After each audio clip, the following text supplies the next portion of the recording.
Assalamualaikum warahmatullahi wabarakatuh. Perkenalkan, kami dari kelompok 13 dengan mata kuliah Teori Organisasi dan judul materi kami Etika dan Budaya Organisasi. Kelompok 13 kami beranggotakan 4 orang. Yang pertama, Chieng Apri Lorenza dengan NIM 20042195. Yang kedua, Natasha Amanda dengan NIM 20042033. Yang ketiga dengan Ari Rinaldo dengan NIM 20042187. Yang keempat, Wahyuni dengan NIM 20042057. Dosen pembimbing yang pertama, Prof. Dasman Lanin, MPD, PhD. Yang kedua, Rizky Syafril, SH, MSI, Fakultas Ilmu Sosial, Universitas Negeri Padang 2021. Yang pertama, konsep dasar budaya organisasi. Budaya yaitu terdapat banyak definisi mengenai budaya atau kultur sebagaimana diadaptasi dari bahasa Inggris culture. Secara harfiah, budaya diartikan sebagai pikiran, akal budi atau sejumlah pola sikap, keyakinan dan perasaan tertentu yang mendasari, mengarahkan dan memberi arti pada tingkah laku seseorang dalam suatu masyarakat. Sweeney dan MC Farlin mengemukakan bahwa budaya secara ideal mengkomunikasikan secara jelas pesan-pesan tentang bagaimana kita melakukan sesuatu atau bertindak, berperilaku di sekitar sini. How me do things around here. Yang kedua, organisasi. Salah satu hal penting dalam memahami budaya organisasi adalah bahwa kita sebagaimana memahami pendekatan-pendekatan yang mempengaruhi Robbins. Cara berpikir atau cara pandang terhadap organisasi. Organisasi menurut Robbins diartikan sebagai suatu unit satuan sosial yang dikoordinasikan dengan sadar, yang terdiri dari 2 orang atau lebih, yang berfungsi atas dasar yang relatif terus-menerus untuk mencapai suatu tujuan atau serangkaian tujuan bersama. Menurut pendekatan objektif, organisasi merupakan sesuatu yang bersifat fisik dan konkret, dan merupakan sebuah struktur dengan batas-batas yang pasti, sesuatu yang stabil. Istilah organisasi mengisyaratkan bahwa sesuatu yang nyata, merangkum orang-orang, hubungan-hubungan dan tujuan-tujuan. Pendekatan subjektif memandang organisasi sebagai kegiatan yang dilakukan orang-orang, terdiri dari tindakan-tindakan, interaksi dan transaksi yang melibatkan orang-orang. Yang ketiga, budaya organisasi. Budaya perusahaan sering dipertukarkan atau disamakan dengan istilah budaya organisasi, sebab pada prinsipnya, perusahaan juga merupakan sebuah organisasi. Meskipun ada yang tidak sependapat bahwa organisasi adalah perusahaan, tetapi kedua istilah tersebut secara bergantian atau bersamaan dengan makna yang sama. Yang selanjutnya, tujuan karakteristik primer budaya organisasi menurut Robbins, tahun 2001. Yang pertama, inovasi dan pengambilan risiko, yaitu seberapa jauh organisasi mendorong karyawan untuk bersikap inovatif dan berani mengambil risiko. Yang kedua, perhatian ke hal yang rinci atau detail, yaitu kadar seberapa jauh organisasi menuntut karyawan mampu menunjukkan ketepatan analisis dan perhatian yang rinci.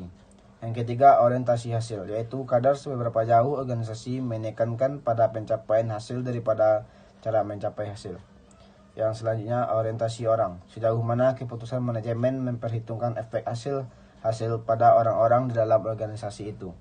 Yang selanjutnya, orientasi tim, yaitu kadar seberapa jauh organisasi menekankan pekerjaan diselesaikan berdasarkan tim dan bukannya perorangan.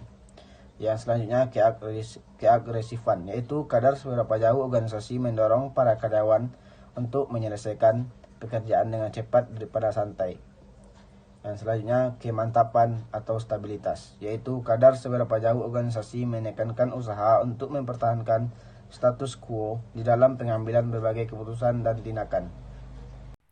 Sementara itu, Robbins pada 2001 mengemukakan fungsi budaya organisasi sebagai berikut.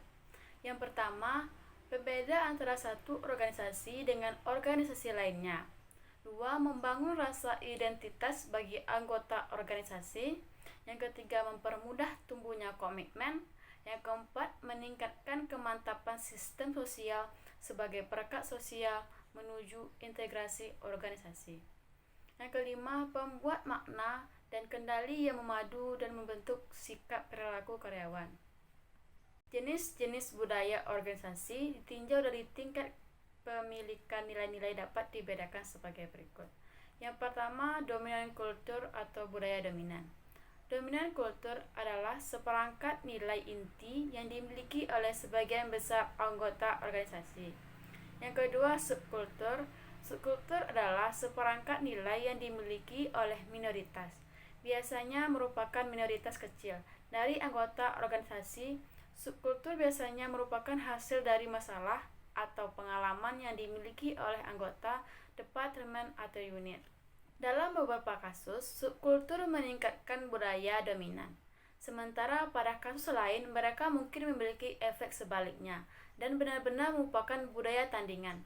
Subkultur yang bertentangan dengan kultur budaya yang dominan menciptakan konflik, pertikaian, dan frustasi di kalangan karyawan. Selain itu, Robbins dan Jung 2013 nomor 414 membedakan budaya organisasi dalam strong culture atau budaya kuat dan weak culture atau budaya lemah. Jika kebanyakan karyawan memiliki opini yang sama tentang misi dan nilai organisasi, budaya itu kuat. Jika pendapat sangat bervariasi, budaya itu lemah. Dalam budaya yang kuat, nilai inti organisasi dipegang secara intensif dan dimiliki secara luas. Semakin banyak anggota yang menerima nilai inti dan semakin besar komitmen mereka.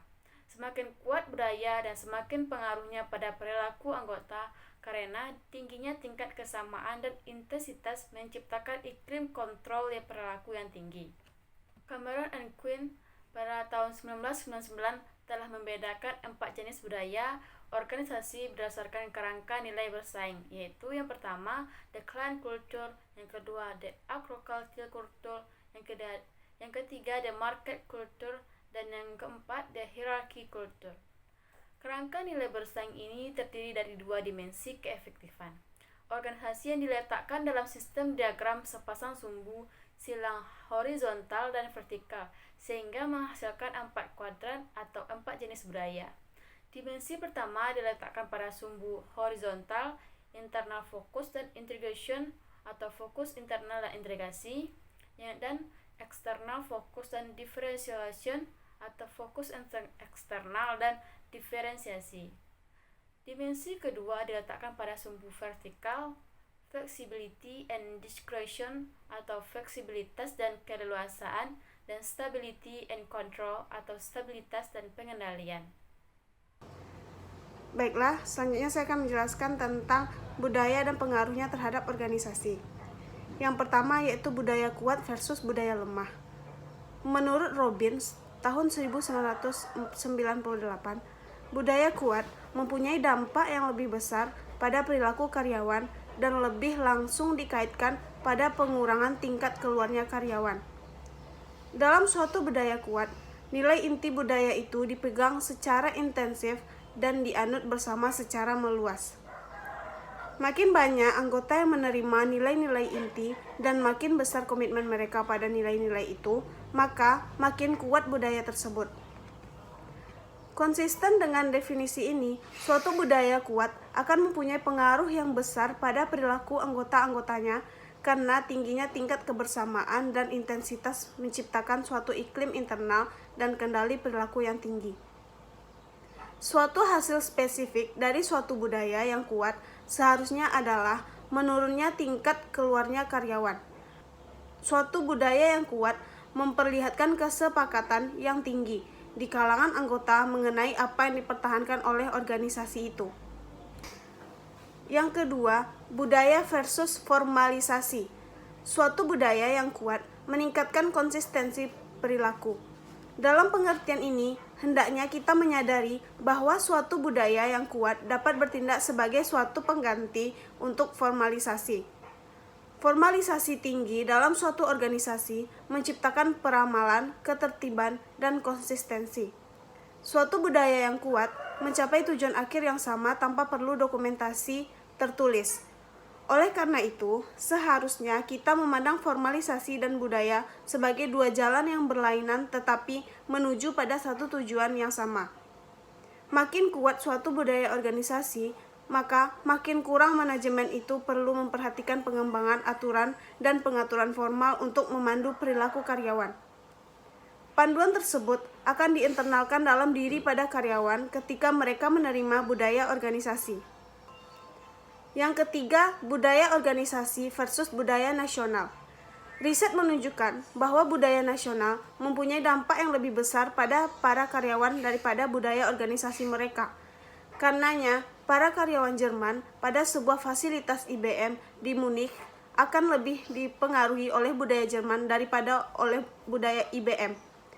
Temuan-temuan ini secara insidental konsisten dengan apa yang ditemukan oleh presiden baru Mazda, yaitu Henry Wallace dari Ford Motor Co. pada tahun 1996 untuk mengubah penjualan yang merosot dan membuat Mazda kembali mampu menghasilkan laba.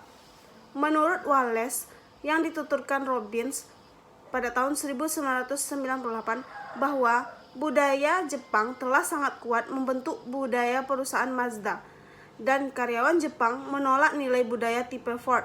Kesimpulannya, bahwa budaya nasional lebih besar pengaruhnya daripada budaya organisasi terhadap pemahaman perilaku orang di tempat kerja. Lombard pada tahun 1985 menspesifikasikan beberapa tahap perubahan budaya organisasi sebagai berikut. Yang pertama, kondisi yang memungkinkan secara eksternal seperti kondisi pasar dan faktor-faktor level budaya masyarakat. Yang kedua, kondisi yang memungkinkan secara internal seperti adanya tekanan beberapa anggota organisasi yang menekankan atau menjadi sumber yang mendorong perubahan. Yang ketiga, tekanan-tekanan yang mendesak seperti permintaan konsumen yang berubah atau keadaan staf yang berubah. Yang keempat yaitu cultural visioning. Hal ini merupakan kesadaran anggota-anggota organisasi kunci akan perlunya redesign budaya organisasi. Yang kelima, strategi perubahan budaya, di mana visi harus dikembangkan menjadi suatu perencanaan ke depan dalam merubah budaya organisasi. Selanjutnya yaitu budaya etis dalam organisasi. Menurut Kay, tahun 1999, konsep budaya organisasi memberi kesan bahwa dalam organisasi, etika menjadi bagiannya. Secara definisi, budaya adalah keyakinan-keyakinan yang diyakini bersama oleh anggota organisasi. Oleh sebab itu, budaya etis dari suatu organisasi merupakan suatu cerminan atas keyakinan terhadap etika dalam organisasi yang diyakini bersama oleh anggota organisasi. Budaya organisasi menetapkan batasan-batasan dan memberikan standar perilaku yang pantas dan sesuai bagi anggota organisasi. Budaya organisasi juga menyediakan mekanisme kontrol yang dapat membimbing dan membentuk sikap dan perilaku anggota suatu organisasi. Budaya organisasi adalah determinan penting bagi pengambilan keputusan etis. Budaya organisasi dapat berpengaruh terhadap cara mengambil keputusan yang etis. Hubungan langsung muncul antara budaya organisasi dan perilaku etis karena budaya organisasi adalah sekumpulan sifat moral bagi organisasi. Menurut Trevino tahun 1986 mendalilkan bahwa budaya organisasi berkaitan dengan meningkatnya perilaku etis. Persepsi individu terhadap etika korporat secara positif berkaitan dengan keyakinan moral dan tingkah laku etis. Ketika perilaku etis dikukuhkan oleh budaya organisasi, perilaku etis ini akan menjadi semakin meningkat. Sebaliknya, apabila perilaku tidak etis diperkukuhkan oleh budaya organisasi, para anggota cenderung untuk terus berperilaku tidak etis. Budaya etis dalam organisasi mengirimkan pesan kepada seluruh anggota tentang cara pengambilan keputusan yang diberi sanksi dan tidak diberi sanksi. Budaya etis dalam organisasi dibangun melalui praktek manajemen dan nilai-nilai yang dianut, merupakan alat pencegah paling penting bagi munculnya perilaku yang tidak etis. Menciptakan budaya etis dalam organisasi di mana perilaku etis dikembangkan dan dihargai dapat meningkatkan perilaku etis pada para anggota. Kesimpulan dari materi tentang budaya dan etika organisasi ini adalah budaya organisasi adalah suatu pola asumsi-asumsi dasar yang berkenaan dengan kepercayaan, nilai-nilai, dan tingkah laku yang diciptakan dan dikembangkan oleh suatu organisasi sebagai dasar dalam menentukan tujuan, konsensus, keunggulan, prestasi atau kinerja, inovasi, kesatuan, keakraban, dan integritas organisasi yang dijadikan sebagai norma atau pedoman bagi para anggota, organisasinya untuk berperilaku sama dan memecahkan masalah-masalah organisasi baik di luar maupun di dalam organisasi untuk mendukung pertumbuhan dan perkembangan organisasi. Budaya etis dalam organisasi adalah dimensi spesifik dari budaya organisasi yang menggambarkan etika dalam organisasi dan dapat memprediksikan munculnya perilaku etis. Artinya, budaya etis dalam organisasi adalah suatu konstruk spesifik dalam budaya organisasi yang menjelaskan tentang etika dalam organisasi dan menjelaskan tentang bagaimana anggota organisasi merespon pertentangan etis yang muncul. Budaya organisasi adalah determinan penting dalam pengambilan keputusan etis. Budaya organisasi dapat berpengaruh terhadap cara mengambil keputusan yang etis. Hubungan langsung muncul antara budaya organisasi dan perilaku etis karena budaya organisasi adalah sekumpulan sifat moral bagi organisasi. Trevino pada tahun 1986 mendalilkan bahwa budaya organisasi berkaitan dengan meningkatnya perilaku etis. Demikianlah presentasi dari kelompok kami. Jika terdapat kesalahan, kami mohon maaf. Terima kasih atas segala perhatian. Assalamualaikum warahmatullahi wabarakatuh.